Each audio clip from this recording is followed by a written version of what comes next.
The mansion falls silent except for one sound, a child's desperate wailing that seems to shake the very foundations of the Ritchie empire. Sasha stands frozen in the hallway, her hands trembling as she clutches her cleaning supplies. Through the crack in the nursery door, she sees him. Dante Ritchie, the man whose name makes grown men weep, kneeling beside a crib with his head in his hands. Little Lily's cries pierce the air like shattered glass. Please, Bambina, he whispers, his voice breaking in a way that doesn't match the ruthless reputation that follows him like a shadow. Please stop crying. But the 18-month-old only screams louder, her tiny face red with anguish and tears streaming down her cheeks. 3 nannies have quit this week alone. The pediatrician found nothing wrong. The child psychologist suggested time. But Dante Ritchie is a man who solves problems with swift decisions and absolute control. And this problem is destroying him from the inside out. Sasha's grandmother's lullaby rises in her throat unbidden. The melody her own mother sang to her in their small apartment in Atlanta. The same song passed down through generations of women in her family. She shouldn't interfere. She's just the maid hired 2 days ago to clean the East Wing. She has no business. But something deeper than logic pulls her forward. Her feet move before her mind can stop them. She pushes the door open and begins to sing. Dante's head snaps up, his dark eyes meeting hers with an expression that makes her breath catch. It isn't anger. It isn't even surprise. It's recognition. And when Lily's cries soften into whimpers, when those tiny hands reach out towards Sasha with desperate need, Dante Ritchie's face transforms into something that looks dangerously close to what could a simple lullaby possibly reveal about Dante Ritchie's past. Why does this song affect him so deeply? And what connection could a maid from Atlanta possibly have to one of the most dangerous men in America? Keep reading to discover the truth that will change everything. 3 days earlier, Sasha Brady had been cleaning hotel rooms for minimum wage, sending every spare dollar back to her sister in Atlanta, who was raising 3 kids alone. At 28, she'd learned that life was about survival, not dreams. Dreams were for people who could afford them. The Ritchie estate job posting had seemed too good to be true. Live-in position, private quarters, salary that made her gasp out loud. The catch? High turnover rate, extremely demanding employer, strict confidentiality requirements. She'd learned what demanding employer meant on her first day when she'd seen the guards at every entrance, the surveillance cameras in every corner, the men in expensive suits who spoke in low voices and carried guns under their jackets. Dante Ritchie wasn't just wealthy. He was dangerous. You don't ask questions. You don't repeat what you hear. You don't exist outside these walls. The head of household, Mrs. Again, had told her with sharp eyes that missed nothing. Mr. Ritchie values privacy above all else. Break that rule, and you'll wish you'd never been born. Sasha had nodded, her heart pounding. She needed this job. Her sister's youngest had medical bills that kept piling up. This was her chance to actually help, to be more than just another struggling woman sending $20 when 50 was needed. The mansion was enormous, a sprawling estate in upstate New York with manicured gardens, a fountain that cost more than her childhood home, and enough rooms to house a small village. Her quarters were in the staff wing, simple but clean, with a window overlooking the Grace Garden. She'd kept her head down for 2 days, cleaning the assigned rooms with meticulous care, avoiding the main family areas. She'd caught glimpses of him, Dante Ritchie, tall and broad-shouldered, moving through his domain with the confidence of a man who'd never heard the word no and meant it. His dark hair was always perfectly styled, his suits tailored to precision, his presence commanding every room he entered. But she'd also seen the shadows under his eyes, the way his jaw tightened when he passed the nursery, the exhaustion that clung to him like a second skin. The baby's crying had become the soundtrack of the mansion. Day and night, Lily's wails echoed through the halls. Sasha had heard the whispered conversations between staff members. The mother had died in childbirth 18 months ago, and Dante had been raising Lily alone ever since. The child had been colicky from birth, difficult and demanding, and recently her crying had become constant, inconsolable. Nannies came and went, specialists were consulted. Nothing worked. On her third day, Sasha had been assigned to clean the second floor hallway near the nursery. She wasn't supposed to be there. Mrs. Wang had specifically told her to stay in the East Wing, but the regular girl had called in sick, and Sasha had been sent as a replacement. That's when she'd heard it. Not just the baby's crying, but something underneath it. A sound that made her chest ache with recognition. Loneliness. Pure desperate loneliness.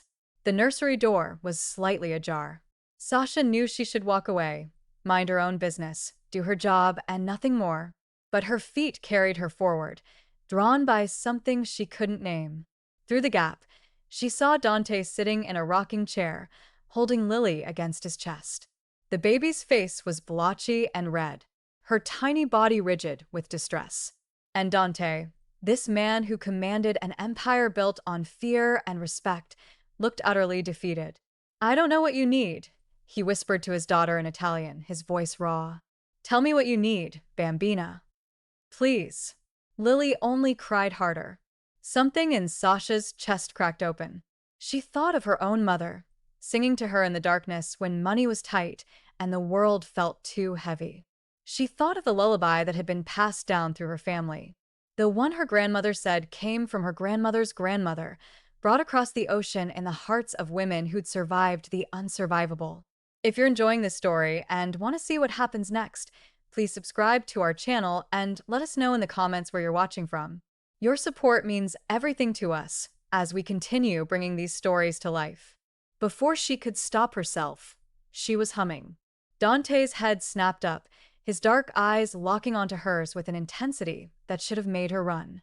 But Lily's crying had quieted to a whimper, the baby's head turning toward the sound. "What are you doing here?" Dante's voice was low, dangerous. Sasha's mouth went dry. I was assigned to clean this floor. I heard that song." His words cut through hers like a blade. "Where did you learn that song?" "My grandmother taught me. It's been in my family for generations." Something flickered across Dante's face. Shock, disbelief, something deeper that looked like pain. Lily had stopped crying entirely now, her wide brown eyes fixed on Sasha with desperate hope. "Sing it," Dante commanded. "All of it." Sasha's hands trembled, but she stepped into the nursery and let the words flow. "Dormi, dormi, bambino, Angelio." The Italian lyrics felt natural on her tongue, though she'd never understood what they meant. Her grandmother had taught her the sounds, the rhythm, the emotion. "It's a song of love," Nana had always said. "That's all you need to know." Lily's eyes grew heavy, her tiny body relaxed. Within moments, she was asleep in her father's arms, peaceful for the first time in days. Dante stared at Sasha as if she'd performed a miracle or revealed a ghost. "Who are you?" he whispered. "Sasha Brady." "Sir, I was hired 3 days ago to know." He stood carefully, placing Lily in her crib with a gentleness that contrasted sharply with his dangerous reputation. "Who are you really?" "Where did your grandmother learn that song?" "I don't know, sir. She never said." "She just that lullaby was written by my mother." Dante's voice was barely audible. "She sang it to me when I was a child. She died when I was 7, and I've never heard anyone else sing it since. Not once in 35 years." The room tilted. Sasha gripped the edge of the changing table for support. "That's impossible," she breathed. "Yet here you stand, singing my dead mother's lullaby to my daughter." Dante moved toward her with predatory grace, stopping just close enough to make her pulse race. "So I'll ask you again, Sasha Brady, who are you?" Before she could answer, Lily stirred in her sleep, making a soft sound. Dante's attention immediately shifted to his daughter, his expression softening in a way that made Sasha's heart do something complicated. "Don't leave," he said quietly, his eyes still on Lily. "Tomorrow morning, you'll join me for breakfast. We're going to figure out exactly how you know that song, and if you're lying to me about anything." "I'm not," Sasha said firmly, finding her courage. "I don't know how our families are connected, but I promise you I have no agenda. I just need this job to help my sister." Dante finally looked at her again, his gaze searching. "We'll see." He gestured toward the door, a clear dismissal. But as Sasha turned to leave, his voice stopped her. "Thank you for calming her." The unexpected gratitude made her glance back. For just a moment, she didn't see the dangerous mafia boss. She saw a tired father who loved his daughter desperately and didn't know how to save her. "You're welcome, Mr. Ritchie." As she closed the door behind her, Sasha's mind raced. How could her grandmother's lullaby be the same as Dante Ritchie's mother's song? What connection could possibly exist between a poor black family from Atlanta and an Italian crime dynasty? And why did the way Dante had looked at her make her feel like her entire life was about to change? How is it possible that Sasha knows a song written by Dante's mother? What secrets connect these two families across decades and continents? The mystery deepens as Dante demands answers, and as little Lily refuses to sleep for anyone but Sasha. Don't miss what happens next. Sasha barely slept that night. She lay in her small bed in the staff quarters, staring at the ceiling and mentally retracing every conversation she'd ever had with her grandmother about that lullaby. "Nana taught me in Italian," she told her sister once, said it was important to keep the old ways alive, even if we don't understand them all. But Nana had been born in Atlanta, just like Sasha. Her mother had been born in Atlanta, too. How far back did this song go in her family? And how had it crossed from an Italian crime family into her black Southern roots? At 7 a.m., a sharp knock on her door made her jump. Mrs. Wong stood in the hallway, her expression unreadable. "Mr. Ritchie requests your presence in the breakfast room now." Sasha dressed quickly in her uniform, simple black pants and a white blouse, and followed Mrs. Wong through the mansion's winding corridors. She'd never been to the private family wing before. Everything here was more opulent. Marble floors, crystal chandeliers, artwork that probably cost more than she'd earn in a lifetime. The breakfast room overlooked the gardens, morning sunlight streaming through floor-to-ceiling windows. Dante sat at the head of a long table, Lily in a high chair beside him. The baby was calm, eating pieces of banana with her tiny fingers. Dante's eyes tracked Sasha as she entered. He'd traded his suit for dark slacks and a simple black shirt, sleeves rolled up to reveal strong forearms. Even dressed down, he radiated power. "Sit," he commanded, gesturing to the chair across from him. Sasha sat, her heart hammering. A staff member appeared immediately, placing coffee and a plate of food in front of her. Fresh fruit, pastries, eggs prepared perfectly. She hadn't eaten like this since. Ever. "Eat," Dante said. Then we talked. She picked up her fork with shaking hands. The food was delicious, but she could barely taste it with Dante's intense gaze on her. Lily babbled happily, occasionally glancing at Sasha with those wide brown eyes. When Sasha had eaten enough to satisfy him, Dante leaned back in his chair. "Tell me everything about your grandmother." So Sasha did. She told him about Nana Grace.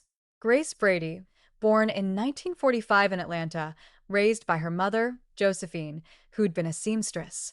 She told him about the family stories of strength and survival, about working multiple jobs to keep food on the table, about the tight-knit community that had raised her mother and then her. "The lullaby was the only thing Nana ever taught me in Italian," Sasha explained.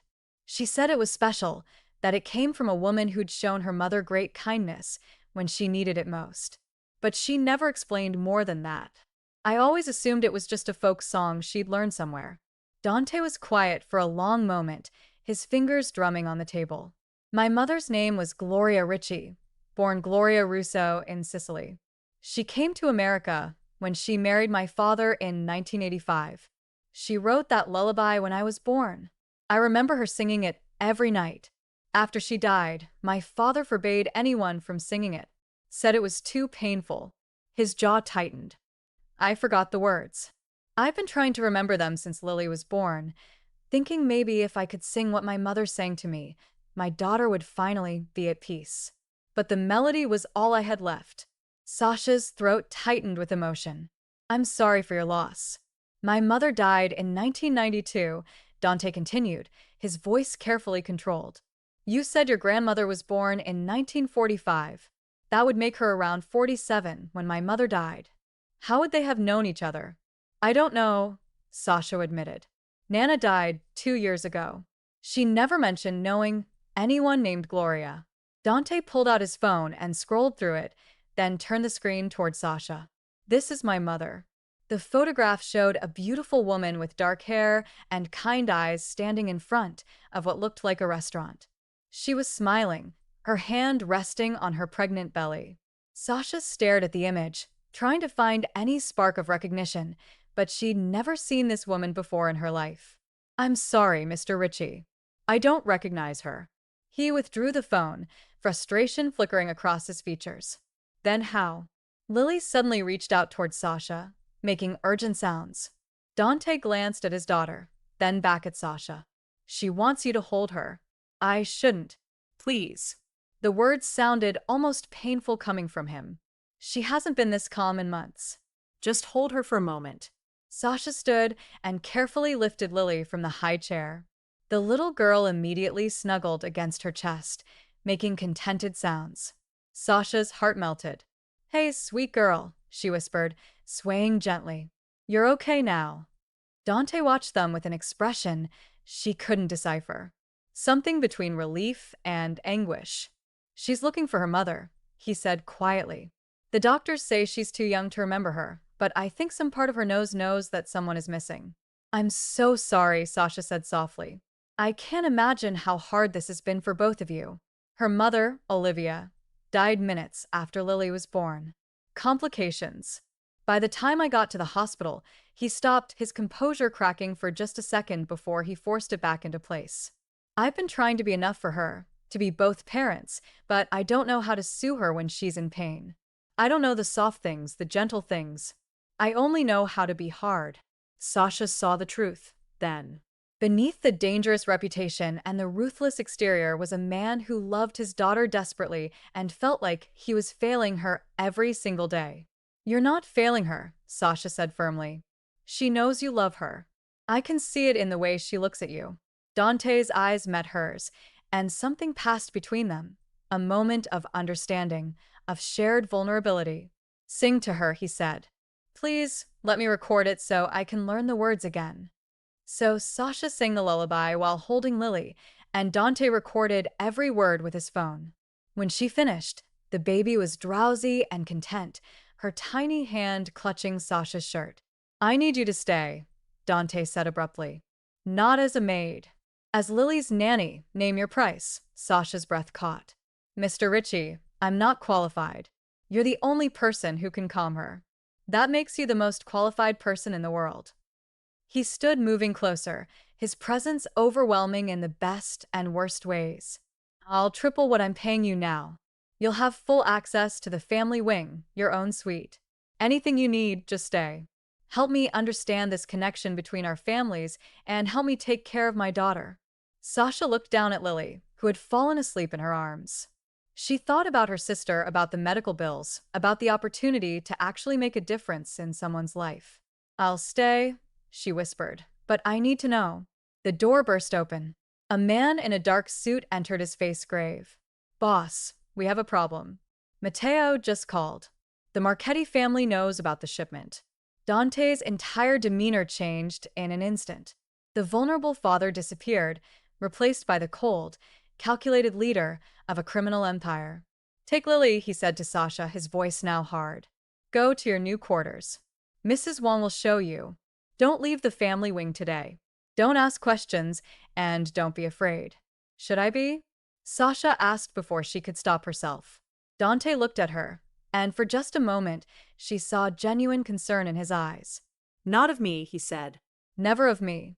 Then he was gone, striding out of the room with deadly purpose, leaving Sasha holding his sleeping daughter and wondering what kind of world she'd just agreed to enter. Sasha is now Lily's nanny. But what danger is closing in on the Ritchie family? And as she gets closer to Dante and his daughter, what other secrets will emerge about the mysterious connection between their families? The stakes have never been higher. The next 2 weeks transformed Sasha's life in ways she couldn't have imagined. Her new suite was beautiful, a bedroom, sitting area, and private bathroom decorated in soft blues and creams. It was next to Lily's nursery with a connecting door so she could hear if the baby needed her during the night, but she rarely did, with Sasha singing the lullaby every evening. Lily slept peacefully through the night for the first time in her young life. During the day, she was a different child. Happy, playful, reaching developmental milestones she'd been too distressed to achieve before. Dante noticed. He noticed everything. He started coming home earlier from his business meetings. Sasha had learned not to ask what those entailed. He'd spend an hour before bedtime with Lily, and Sasha would find excuses to give them space to let them bond, but Dante always asked her to stay. Sing with me, he'd say. And together they'd sing the lullaby that connected them in ways they still didn't fully understand. His voice was surprisingly good, deep and rich, the Italian words rolling off his tongue with natural ease. Those moments felt sacred, somehow dangerous in a different way than guns and violence. Sasha had also begun researching. She'd called her aunt in Atlanta, her mother's sister, and asked about family history. Nana Grace worked for a family in New York for a few years. Her aunt had said. This was back in the late 80s. I think she never talked much about it, but she came back different, quieter. Said she'd learned things about the world that changed her. What family? Sasha had pressed. I don't remember. Some Italian name. She was a housekeeper, I think. The pieces were starting to fit together, but the picture was still unclear.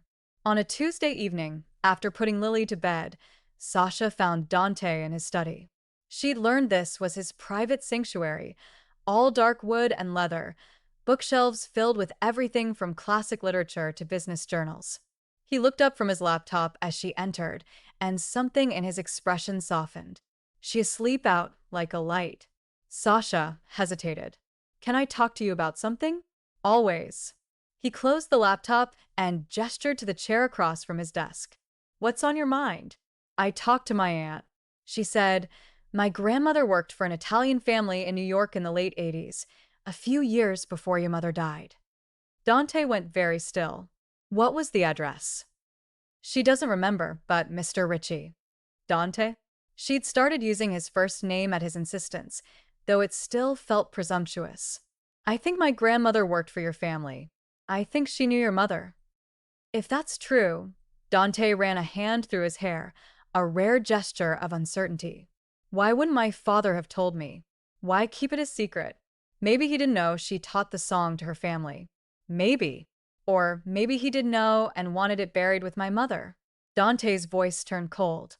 My father wasn't a sentimental man.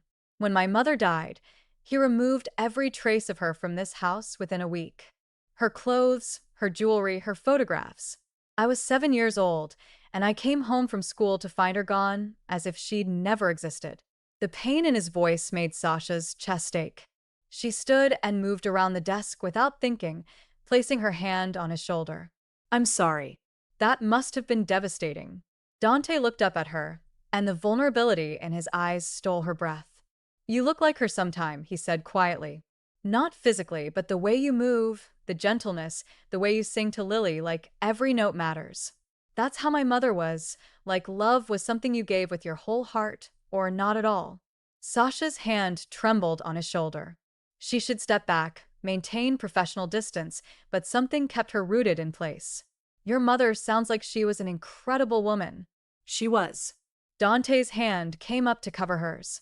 And you're an incredible woman, too, Sasha Brady. You've given my daughter peace. You've given me something I thought I'd lost forever. What's that? Hope. The word hung between them, charged with meaning. Dante stood, and suddenly they were inches apart, his dark eyes searching hers. This is complicated, Sasha whispered. Everything in my life is complicated. I work for you. I take care of your daughter. You do much more than that. His hand came up to cup her face, his thumb brushing her cheek with devastating tenderness. You've made this house feel like a home again. You've made me feel like maybe I'm not completely broken. Dante. The door burst open. The same man from before, Matteo, Dante's second in command, entered with 2 other men, their faces grim. We've got a situation, Matteo said tersely. Marchetti's men hit our warehouse in Brooklyn. 3 of our guys are dead. Dante's hand dropped from Sasha's face. The transformation was instant. The tender man disappeared, replaced by the cold strategist. Get everyone to the safe house. I want a full accounting of gunshots exploded outside. Dante moved with lethal speed, pulling Sasha behind his desk and shielding her body with his. "Stay down," he commanded, drawing a gun from his desk drawer. More gunshots, shouting the sound of breaking glass. "They found us." Matteo growled, his own weapon drawn. "Marchetti sent a whole damn army." Dante's jaw clenched. "How many men do we have in the house?" "8, maybe 9.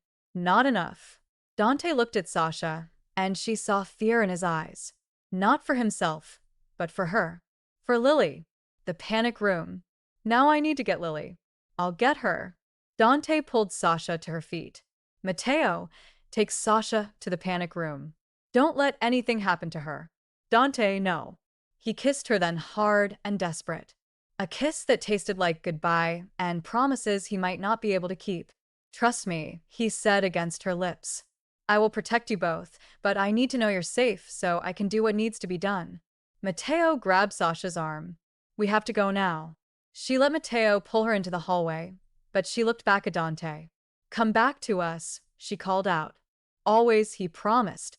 Then Matteo was dragging her through the mansion, through hidden passages she hadn't known existed, downstairs that led deep underground.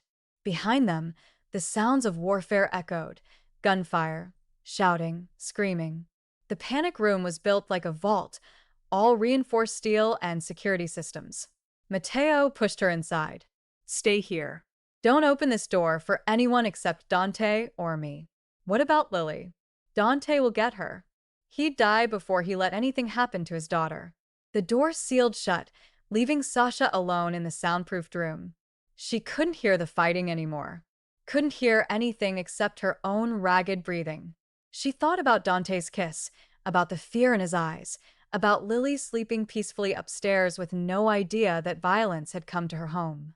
And she prayed to every god she'd ever heard of that the man who promised to come back would survive the night. Will Dante survive the attack? Can he protect Lily from the enemies who've breached his fortress? And as Sasha waits in the panic room, what will she discover about the lengths a man will go to protect the people he loves? The final chapter will reveal everything. Sasha waited in the panic room for 3 hours that felt like 3 years. She'd found water bottles and emergency supplies, a first aid kit, even some toys clearly meant for Lily if she ever needed to hide here. The thoughtfulness of it, Dante preparing for every contingency to keep his daughter safe, made her eyes burn with unshed tears. Finally, the lock clicked. The door opened. Dante stood there, blood on his shirt and a cut above his eyebrow, but alive. Lily was in his arms wrapped in a blanket, her eyes wide but calm. "Mama," the little girl said, reaching for Sasha. Sasha's heart stopped. She took Lily into her arms, and the baby immediately buried her face in Sasha's neck, making contented sounds. She just said, "I know." Dante's voice was rough. "She's been calling for you for the past hour." Sasha looked at him, taking in the exhaustion and the blood and the relief in his eyes. "Are you hurt?" "Nothing serious. The threat is neutralized." His jaw clenched permanently. She didn't ask what that meant. She didn't need to. "Come upstairs," Dante said. "There's someone I want you to meet." With Lily in her arms, Sasha followed Dante through the mansion. Staff members were already cleaning up broken glass and bullet holes, working with efficient speed. She saw Matteo directing operations, his own shirt torn and bloodied.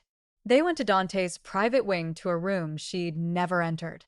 Inside, an elderly man sat in a wheelchair, looking at them with sharp, intelligent eyes despite his frail appearance. "This is my father," Dante said quietly.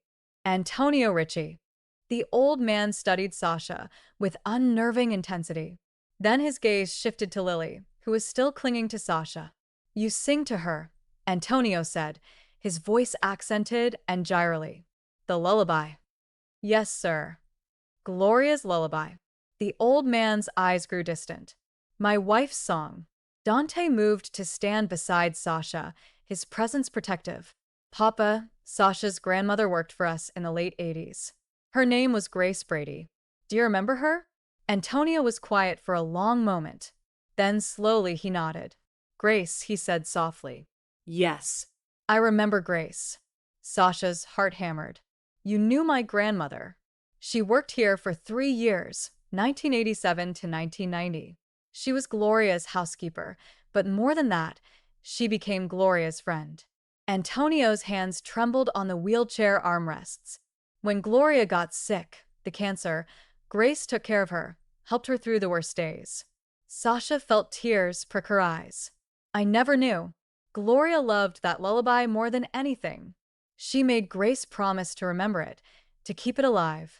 Said it was the only piece of herself she could leave behind. That my father, Dante's grandfather, couldn't destroy. Antonio looked at his son. Your grandfather was a hard man, Dante. When Gloria died, he told me to erase her. Said sentiment made men weak. I obeyed, because I was a coward. Dante's expression remained carefully neutral, but Sasha saw his hands clench into fists. Grace came to me before she left. Antonio continued. She said Gloria had taught her the lullaby and asked her to pass it down through her family to keep Gloria's memory alive in the world, even if it couldn't exist in this house. I gave Grace money and told her to go back to Atlanta, to never speak of her time here. I thought I was protecting you, Dante, from painful memories, from weakness. You stole my mother from me, Dante said, his voice dangerously quiet. You took away every piece of her except the melody I could barely remember. Yes, Antonio met his son's eyes, and it is the greatest regret of my life. When I heard Lily crying these past months, heard the same desperate sound you made as a child after Gloria died. I knew you needed what I'd taken from you. But I'm a proud old fool, and I didn't know how to fix what I'd broken. He turned to Sasha. Your grandmother was a good woman. She loved Gloria like a sister, and Gloria loved her. They were different in every way. Background, race, culture, but grief doesn't see those things. Pain doesn't see those things. They found each other in the darkness and held on tight. Sasha's tears spilled over. She never told us why. Because I paid her to keep the secret. Because in those days, a black woman working for a Mafia family, becoming close to the boss's wife. It was dangerous for her family. I thought silence would protect her. It did, Sasha said quietly. She lived a long, good life. She raised my mother, helped raise me, but she never forgot. She passed down that lullaby like it was sacred. And now I understand why. Dante had been silent through all of this processing. Now he moved to his father's wheelchair. You're right about one thing, Papa. You are a coward, but you're also dying and I don't have time for revenge. He crouched down to eye level with the old man. So, here's what's going to happen. You're going to tell me everything about my mother. Every memory, every story, every detail you've kept from me, and you're going to do it before you take your last breath, so I can tell Lily about the grandmother she'll never meet. Antonio nodded, tears streaming down his weathered face. Yes, I will tell you everything. Dante stood and turned to Sasha. And you're going to stay not as an employee, as family, because that's what your grandmother was to my mother, family, and that's what you've become to us. Lily chose that moment to speak again, her voice clear and sweet. Mama home. Sasha looked at this child who'd claimed her heart, at this man who'd become something she was afraid to name, at this elderly man who'd carried secrets for too long. Yes, sweet girl, she whispered to Lily. We're home. Dante's hand found hers, their fingers intertwining. I need to tell you something, he said quietly. When those bullets were flying, when I thought I might not make it back to you and Lily, all I could think was that I'd wasted time, that I'd been too afraid to tell you what you mean to me. Dante, I'm in love with you, Sasha. The words came out raw and honest. I know it's fast. I know it's complicated. I know I'm a man who does terrible things to keep my family safe. But you walked into my life singing my mother's song. And you brought light into a house that's been dark for too long. You gave my daughter peace and gave me hope. And I will protect you with every breath in my body if you'll let me. Sasha thought about all the reasons she should say no, about the danger, the violence, the world he inhabited that was so far from anything she'd known. But she also thought about the way he looked at his daughter, the way he'd kissed her before running into danger, the way he'd become more human, more whole in the weeks she'd known him. I love you, too, she said, and watched his entire face transform with relief and joy. God help me. I love you, too. He kissed her, then tender and fierce all at once, a promise sealed with lips and hearts and hope. When they pulled apart, Antonio was watching them with a bittersweet smile. Gloria would have loved you, he said to Sasha. She always said that love was the only thing stronger than fear, that it was worth any risk, any sacrifice. She was right, Dante said, pulling Sasha closer, his other hand resting on Lily's back. Love is the only thing that matters. Over the next hours, as dawn broke over the Ritchie estate, Antonio told them stories about Gloria's laughter, her kindness, her fierce love for her son, about Grace's strength, her loyalty, her friendship that had sustained Gloria through her darkest days. And Sasha called her aunt, her sister, and told them about the connection that had spanned decades and brought their family together with Dante in the most unexpected way. Nana knew, her sister said softly. She must have known that someday someone from our family would need that lullaby, would need that bridge back to a woman who'd loved so deeply. She did, Sasha agreed, watching Dante rock Lily gently, singing the lullaby in his deep voice while his daughter's eyes drifted closed. She knew exactly what she was doing. 2 weeks later, the Marchetti family was no longer a threat. Dante had ended the war with decisive action, and the Mafia families throughout New York knew that the Ritchie empire was not to be challenged. But inside the mansion, a different kind of revolution was happening. Dante had brought in contractors to renovate the family wing. He'd recovered photographs of Gloria from storage, pictures his grandfather had hidden, and hung them throughout the house. Lily would grow up knowing her grandmother's face, her story, her love. He'd also created a memorial in the Grace Garden, a beautiful stone bench with Gloria's name and the first line of the lullaby engraved in Italian. Dormi Dori Bellambino. Sasha found him there one evening staring at the inscription. She would have loved you, he said as Sasha sat beside him. My mother. She would have seen what I see. Your strength, your compassion, your ability to love without reservation. I wish I could have known her. In a way, you did through my grandmother through that song. Dante took her hand. I've been thinking about the future, about what I want Lily to grow up seeing. What do you want her to see? A father who loves her mother. A family built on honesty, not secrets. He turned to face Sasha fully. I want to marry you, Sasha Brady. I want Lily to call you mama without question. I want to build something different than what I inherited. Something that honors both our families, both our histories. Sasha's breath caught. That's a beautiful dream. It's more than a dream. It's a choice. He pulled a small box from his pocket, opening it to reveal a ring, a stunning emerald surrounded by diamonds. This was my mother's engagement ring. My father kept it locked away all these years. I want you to have it. I want you to carry her memory into our future. Tears streamed down Sasha's face. Yes, she whispered. Yes, I'll marry you. He slipped the ring onto her finger, then kissed her as the sun set over the estate, painting the sky in shades of gold and grace. From the house, they heard Lily's laughter. Mrs. Wong was watching her for the evening, and Dante smiled. That's a sound I never thought I'd hear, he said. My daughter, happy and safe. She has you, Sasha said. That's all she needs. She has us, Dante corrected. And she always will. 6 months later, Sasha Ritchie, still getting used to her new last name, stood in the nursery, watching her husband teach their daughter new words. The wedding had been small and private, just family and a few close friends. Dante's father had passed away 3 weeks before the ceremony, finally at peace after sharing every memory of Gloria he'd carried for so long. Lily was thriving. At 2 years old, she was bright and curious, switching effortlessly between English and Italian. She'd started calling Sasha Mama full-time, and the word still made Sasha's heart overflow every single time. Dante had also changed. Oh, he was still the head of the family, still commanded respect and fear in equal measure. But he came home earlier now. He smiled more. He'd even started talking about eventually retiring, passing the business to trusted lieutenants, and focusing on building something legitimate for Lily's future. We could open restaurants, he'd said one night as they lay in bed. Call them Glorias.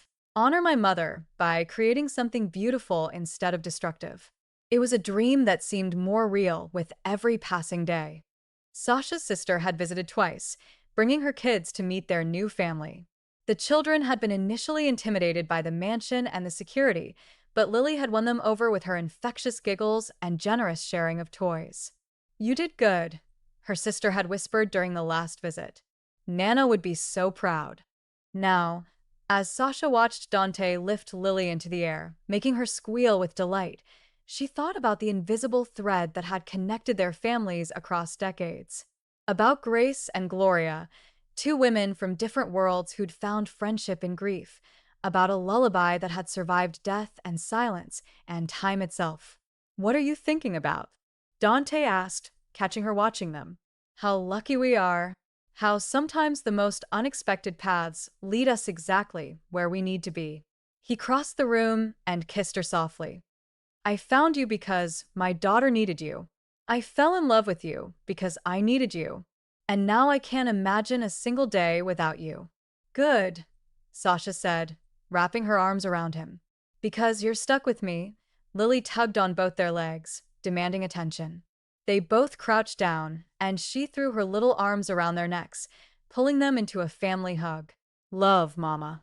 Love, Papa, she announced firmly. We love you too, Bambina, Dante said, his voice thick with emotion.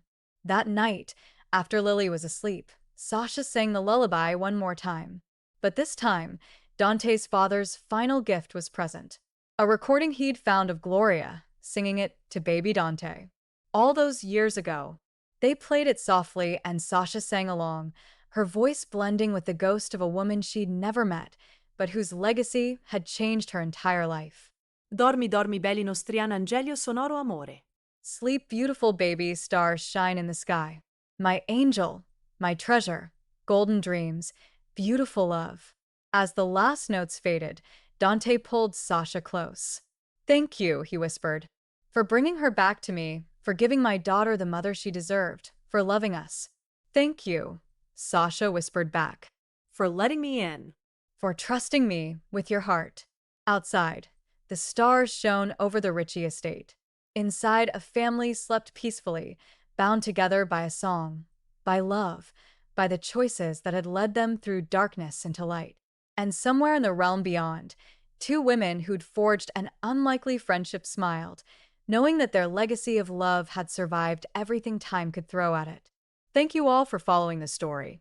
If you enjoyed it, please write in the comments where you're watching from and share your thoughts about the story. And don't forget to like, subscribe, and share this video as your support is important for me to continue creating content.